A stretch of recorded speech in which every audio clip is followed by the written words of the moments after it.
Olá, como está? Como foi a sua semana? Estamos juntos mais uma vez para estudar a Bíblia, a Palavra de Deus. Antes, porém, nós vamos orar. Querido Deus, Pai amado, obrigado pela semana que vivemos. Neste dia queremos pedir a bênção, a direção do Teu Santo Espírito para o entendimento da Tua Palavra, para o aprendizado da Tua Palavra. Ensina-nos e ajuda-nos a colocá-la em prática. É a oração que cada um de nós fazemos, no nome de Jesus. Amém. Muito bem, meus queridos, hoje é o nosso terceiro encontro no tema de pastor para pastor. Estamos trabalhando a carta do apóstolo Paulo a Timóteo, a primeira carta, e eu disse que nós estamos usando um texto desta revista do pastor Darcy Duzilek, da editora Horizontal.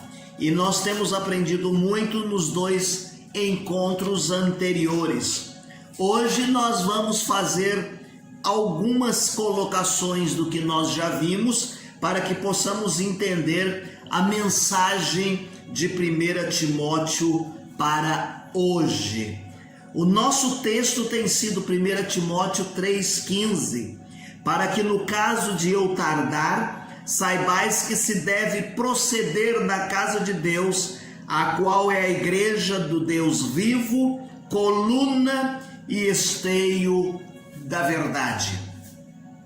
A igreja, em primeiro lugar, ela continua sendo importante no plano de Deus. Esta carta foi escrita com orientações, com esclarecimentos, como sendo um manual, como nós dissemos, para que o jovem pastor pudesse conduzir o rebanho de Deus.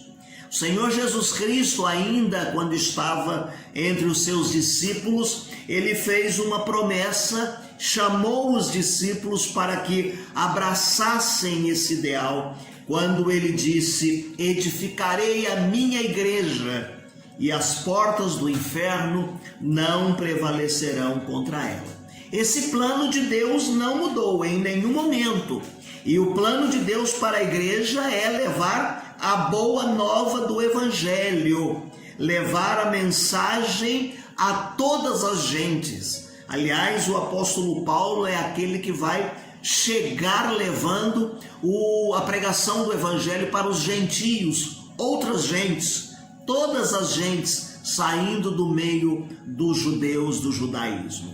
Então o plano de Deus aqui é usar a igreja para levar essa boa nova, para pregar de forma marcante, vibrante, os ensinamentos da palavra de Deus. E nós precisamos entender e mostrar isso não só com palavras, mas com ações, a fim de que a igreja tenha essa importância entre nós, importância na vida das nossas famílias. Por exemplo, nós vimos aqui o apóstolo Paulo orientando o jovem pastor Timóteo como cuidar das senhoras mais idosas, como cuidar das viúvas, como ele deveria se relacionar com os jovens. Então, que a igreja pudesse verdadeiramente cumprir esse papel, esse plano de importância, não só pregando a boa nova, não só tirando pessoas do pecado e trazendo para a maravilhosa luz, mas demonstrando, consequentemente, através de palavras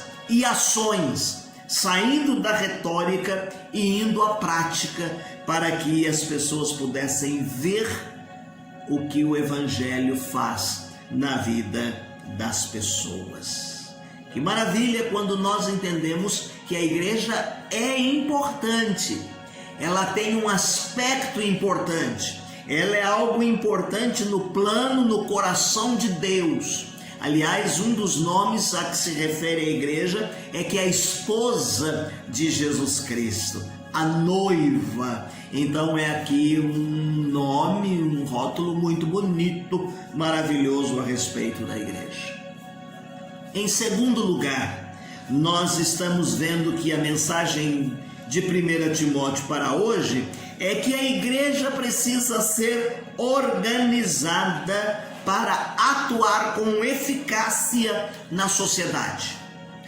Nós somos batistas, nós temos nossas doutrinas, nós temos a nossa declaração doutrinária, nós temos muitos ensinamentos e procedimentos que são peculiares nossos, próprios da nossa denominação. Pertencemos a um grupo denominado Batista, fazemos parte de uma Convenção Batista Brasileira. E estas igrejas, então, elas são organizadas. Organizadas como? Como nasce uma igreja? Uma igreja nasce assim como o apóstolo Paulo fazia nas suas viagens, pregando aqui, pregando acolá, ensinando a palavra de Deus. As nossas igrejas nascem desta forma. Quando uma igreja abre um trabalho num bairro, quando um membro da igreja muda para uma outra cidade onde não há trabalho batista, e ele diz para a sua igreja: venham na minha garagem, venham na minha casa, vamos estabelecer aqui um ponto de pregação, e vai se tornar uma congregação. Ou hoje é muito usada a expressão missão, porque tem a missão de pregar o evangelho. Esta igreja vai ser organizada após um período de tempo, vai passar por um concílio. Nela fazem parte pessoas batizadas, crentes em Jesus Cristo. Quando nós falamos de organização, nós falamos não só desse ato de organizar. Há pessoas que falam foi fundada. Quem fundou foi Jesus. Estabelecerei a minha igreja. A partir de Jesus, ninguém funda mais igreja. Organiza-se igreja a partir daquela que o Senhor Jesus Cristo implantou. E aí então esta igreja tem uma diretoria jurídica, ela tem um estatuto, ela tem um regimento interno. Esta diretoria jurídica responde judicialmente, porque a igreja é pessoa jurídica diante do fisco, diante da sociedade. Por que eu estou dizendo essas coisas? Porque há muitas pessoas que do dia para a noite compram meia dúzia de cadeiras, abrem na sua casa um ponto de pregação ou colocam lá a placa dizendo que é uma igreja. O líder se auto-intitula pastor e ele começa a dirigir e comandar um rebanho. Eu já fiz referência a uma experiência vivida no passado no meu ministério com alguém que queria ser batizado, queria que eu o batizasse para que ele pudesse batizar os outros. E eu disse: não, isso tem que passar pela igreja. A igreja é quem autoriza o batismo. Essa diretoria, meus queridos irmãos, jurídica, ela tem outros desdobramentos. Dentro dela nós temos a pessoa que vai cuidar das atas, da vida financeira. O obreiro não vai ficar pegando no dinheiro, não é? Nós temos a secretária que vai enviar cartas e fazer contato através da transferência de membros. Mas ela tem os ministérios, ou você pode dizer, tem as suas organizações, ou outros podem dizer assim, tem os seus departamentos, para que isso de forma organizada e normatizada faça com que a igreja trabalhe. Ninguém entrando no campo de ninguém, ninguém tomando a frente. Cada um tem a sua determinação, tem o seu compromisso, a sua área de atuação. Vai fazer com que, irmãos queridos, a igreja ande e cresça de forma organizada. Agora, organizada é direito, ande como uma engrenagem, tenha condições de poder levar a cabo esta missão de pregar o evangelho, sem puxa daqui, estica dali, dificuldade entre os membros, choque entre as pessoas, porque cada um sabe sua área de atuação, e então ele vai proclamar o evangelho e ele vai trabalhar para edificar a vida dos crentes. Por exemplo, uma das missões da igreja, ou um dos ministérios, ou uma das organizações, nós chamamos de evangelismo e missões.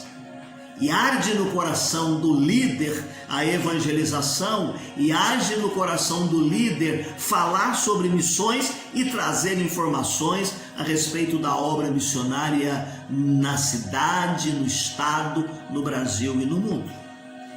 A terceira coisa que eu quero falar aqui, quando nós estudamos Timóteo para hoje, é que Deus chama pessoas para exercerem liderança sobre o seu povo. Falamos isto a semana passada, no nosso último encontro, mas nós não dessecamos, não falamos desta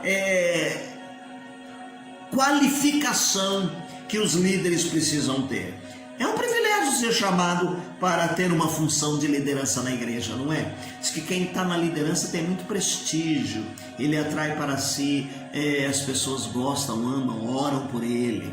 Quando ele é um bom líder, quando verdadeiramente ele faz aquilo que é do coração de Deus. Mas ele tem muita responsabilidade, nós dissemos no nosso último encontro.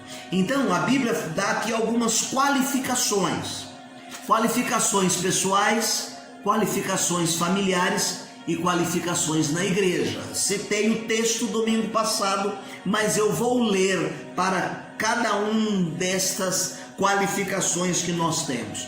Por exemplo, as qualificações pessoais que estão no capítulo 3 de 1 Timóteo, o verso 2 e o 3. Quais seriam elas?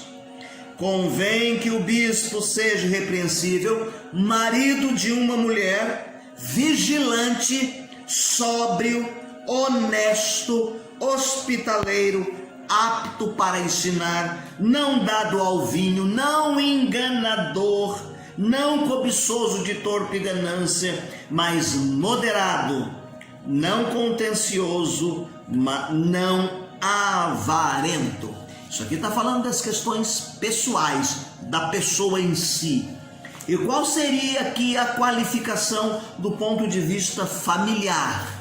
Versos 4 e 5 do capítulo 3 de 1 Timóteo. Que governe bem a sua própria casa, tendo seus filhos em sujeição com toda modéstia. Porque se alguém não sabe governar a sua própria casa, terá cuidado da igreja de Deus?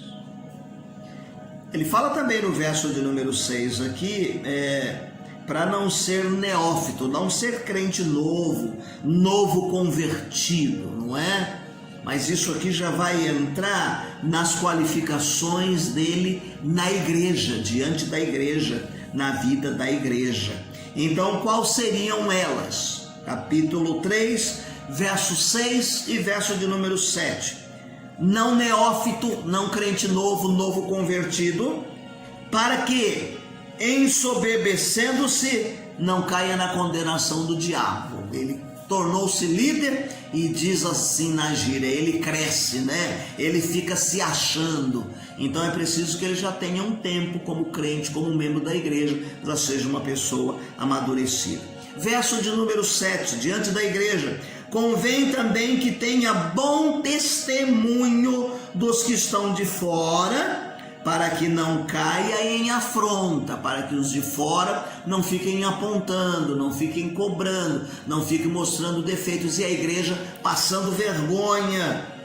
E ele também não caia no laço do diabo. Veja bem, é muito bom ser líder, exercer a liderança, mas a carta de Paulo a Timóteo está dizendo, principalmente nos dias de hoje, que é preciso que, ainda que seja um privilégio, responsabilidade, é preciso que tenha qualificação e que tenha também, meus queridos irmãos, ser qualificado pelo espírito de serviço.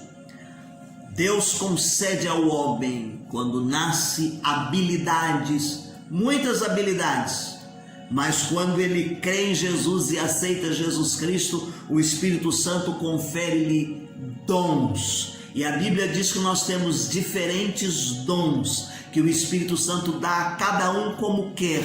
E nesses dons, ele vai usá-los na liderança, no trabalho da igreja local. Em quarto e penúltimo lugar, 1 Timóteo para hoje diz que a igreja deve ser uma coluna e esteio da verdade. Falamos isso a semana passada também, dizendo assim, que numa sociedade onde predomina a mentira, e quem é o pai da mentira? A Bíblia diz que o diabo é o pai da mentira. Nós estamos vivendo dias agora aí próximos a uma eleição municipal e as pessoas estão preocupadas em não dizer mentiras. Há uma expressão que importamos de fora para dentro e nós a usamos como ela é dita, o fake news, notícia falsa. E às vezes as pessoas mentem no seio da igreja, alguns até do púlpito dizem coisas que não são verdades. Outra coisa que ele diz que a igreja tem que ser coluna da verdade, para tomar cuidado com a hipocrisia.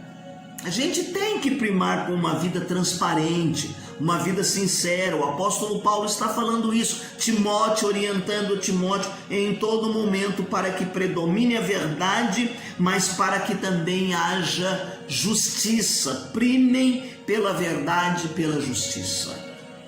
Mateus 6,33. Mas buscai em primeiro lugar o reino de Deus e a sua justiça, e as demais coisas vos serão acrescentadas. Neste mundo nós precisamos, como igreja, ser modelo, ser molde. E há quantas notícias nós temos visto de líderes religiosos que se dizem evangélicos e cristãos, assassinando, roubando, desfalcando, tendo um procedimento não condizendo com a palavra de Deus. Precisamos ser um molde para a sociedade. Essa sociedade precisa ver e desejar ser igual à igreja. Como disse Jesus e disse o apóstolo Pedro, sede santos, sede santos. Uma sociedade, meus queridos irmãos, que aprenda da igreja os valores do reino de Deus. E o reino de Deus aqui vem como sendo aquele governo espiritual do céu nos nossos corações. 1 Coríntios 4,20 fala das virtudes deste reino. Uma delas é, por exemplo, a compaixão.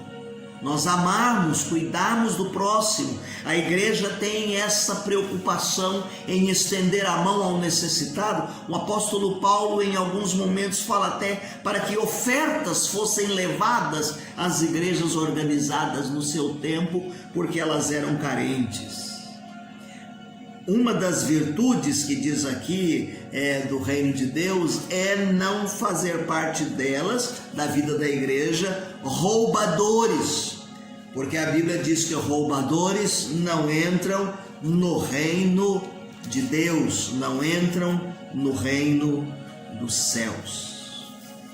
Em quinto e último lugar, a igreja deve cuidar para que os ensinos falsos sejam confrontados pelo ensino da verdade da palavra de Deus.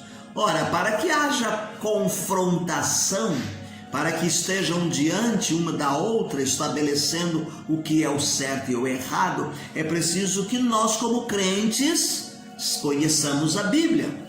Não deixemos só para o líder, não deixemos só para o pastor, não deixemos só para o diácono, professor da escola bíblica. Lá no seu serviço, muitas pessoas vão te questionar ou vão dizer coisas que você precisa ter conhecimento bíblico, embasamento bíblico para poder defender a doutrina.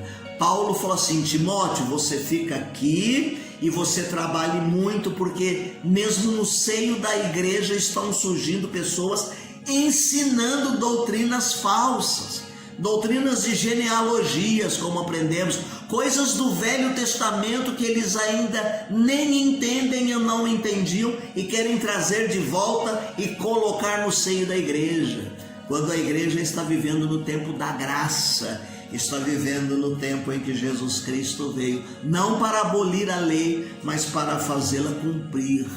e diz que a lei é o aio, a lei é o termômetro, a lei indica o certo ou o errado, mas o correto, o remédio está na pessoa bendita de Jesus Cristo. Então é preciso que a igreja para hoje, que estuda 1 Timóteo, ela cuide para que os falsos sejam confrontados e não permaneçam, e a igreja não se desvie da verdade. Nesses últimos domingos nós temos ouvido notícia de algumas pessoas, até líderes religiosos exponentes, um dos pastores de uma igreja conceituada lá de São Paulo, dizendo que a Bíblia precisa ser mudada, que a Bíblia já não está servindo mais para o dia de hoje. Ora, a palavra de Deus é viva, ela é eficaz. Cai a erva, cai a flor, mas a palavra de Deus permanece para sempre. E uma das coisas que eu temo muito é aquele último versículo que está lá em Apocalipse, no capítulo de número 22, quando nós lemos que não é possível e não se pode tirar. Olha só o que diz o verso de número 18: porque eu testifico todo aquele que ouvir as palavras da profecia desse livro, se alguém lhe acrescentar alguma coisa, Deus fará vir sobre ele as pragas que estão escritas neste livro. E se alguém tirar qualquer palavra do livro desta profecia, Deus tirará da sua parte da árvore da vida e da cidade santa que estão escritas neste livro. Que Deus nos abençoe. Quando nós estudamos em 3 momentos a primeira carta do apóstolo Paulo a Timóteo, a partir de um texto muito rico e muito bem elaborado pelo pastor de saudosa memória, que foi nosso professor Darcy Duzilek. No nosso próximo encontro, nós vamos continuar usando o mesmo material do nosso professor e nós vamos ver a segunda carta de Paulo a Timóteo, tá certo? Aí nós vamos entrar na segunda carta do apóstolo Paulo a Timóteo e vamos nos basear no capítulo 1, verso 13 e 14. Conserva o modelo das sãs palavras que de mim tens ouvido na fé e no amor que há em Cristo Jesus. Guarda o bom depósito com o auxílio do Espírito Santo que habita em nós. Então nós provavelmente vamos nos dividir aqui em alguns encontros, porque o texto é rico e é grande. Nós vamos falar sobre há coisas que devem ser guardadas. Ok, meu querido? Então, para a próxima semana, você vai encontrar aí no finalzinho da nossa lição, e você põe o dedinho para a imagem para você poder copiar o texto. Você tem as leituras diárias baseadas na segunda carta do apóstolo Paulo a Timóteo. Se você não quiser copiar e ler, você vai lendo. Nós vamos começar no capítulo 1 e vamos até o capítulo 4, o verso de número 18, com as nossas leituras diárias. Não deixe de fazer aquela leitura também do nosso programa para leitura da Bíblia em um ano, que a nossa igreja tem proposto e colocado diante de cada um de nós. Enquanto, ó Salvador, teu livro eu ler, meus olhos vêm abrir, pois quero ler. Eu quero ver além da mera letra, além. É uma parte de um dos nossos hinos que diz que nós queremos aprender e entender além do que está escrito, da letra, que o Espírito Santo de Deus fale ao nosso coração. Deus te abençoe, tenha uma semana feliz, alegre e abençoada.